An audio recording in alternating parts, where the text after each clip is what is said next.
Welcome to History Without Sleep, where the past is not a quiet echo but a living force that continues to shape our world. Tonight, we journey through one of the most misunderstood engines of America's rise, the numbers behind 19th century tariff policies. As merchant ships entered U.S. harbors, as factories roared to life, as Southern cotton stretched across plantations, unseen statistics guided the nation's transformations. This is not just a story of laws and politics. It is the story of percentages, revenue charts, trade balances, protests, crises, and the slow evolution of a country fueled by numbers. In the early republic, the United States was young, fragile, and desperate for financial stability.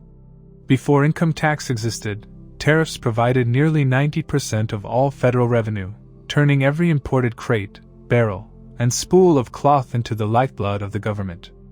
Early tariff rates averaged around 15%, intentionally modest, chosen not to provoke foreign enemies or domestic divisions. Yet numbers reveal a growing tension. Northern factories pushed for higher protection, while the southern plantation economy depended on cheap imported goods. These competing demands created an invisible line of friction that would intensify for decades. By 1816, the War of 1812 exposed how vulnerable America was to foreign manufacturing. Congress responded with a new protective tariff that raised rates to roughly 25%. Statistically, this single move reshaped the economic map. Domestic factories began to multiply, imported goods declined, and federal revenues surged. The U.S. was quietly shifting from a dependent colonial-style economy toward an industrial nation capable of producing its own textiles, tools, and machinery. Economists of the era recorded dramatic increases in local manufacturing output, especially in the Northeast, marking the first statistical proof that tariffs could accelerate industrial growth. Then came the 1820s, a decade defined by bold protectionist policies. Tariffs rose above 37%, championed by Henry Clay's American system. Data from the period shows that northern industrial production grew by more than 60%, while southern import dependence remained constant. The numbers clearly favored one region over the other.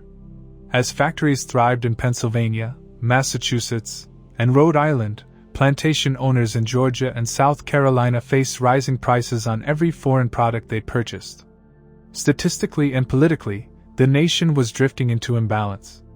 By 1828, tensions exploded with the passage of what Southerners called the Tariff of Abominations. With rates approaching 50%, this was one of the highest tariffs in American history. Import volumes dropped, federal revenues spiked, and northern manufacturing boomed, but southern profits fell sharply as the global cotton market responded.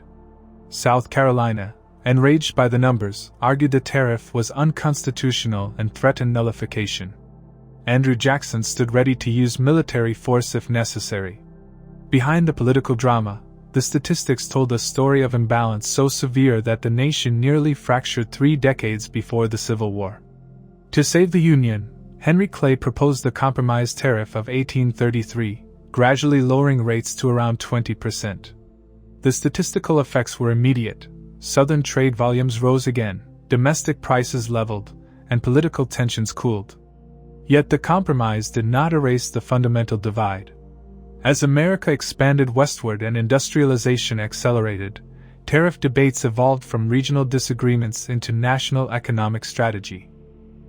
The mid-19th century introduced a roller coaster of tariff laws, increases in 1842, decreases in 1846 under the Walker Tariff, and more political swings as America struggled between two visions: free trade for lower consumer prices, or protectionism to strengthen domestic manufacturing.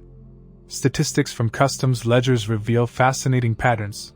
Lower tariffs often increased revenue because higher import volumes offset reduced rates, while manufacturing productivity continued rising regardless of tariff shifts. These numbers prove that America was becoming economically flexible and increasingly competitive. By the 1850s, tariff debates became inseparable from the nation's greatest political conflict. Northern states, now producing nearly 70% of America's industrial output, favored high tariffs to protect their growing industries. Southern states, whose wealth depended on exporting cotton and importing manufactured goods, demanded lower tariffs.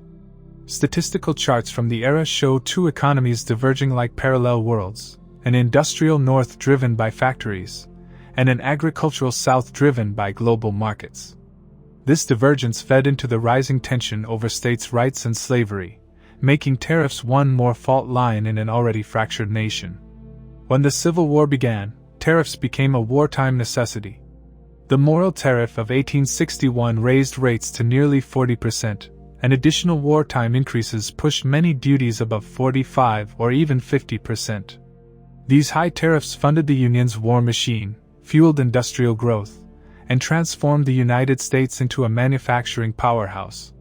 Statistical records show a surge in iron production, steel forging, and railroad expansion, the infrastructure that would define the American century.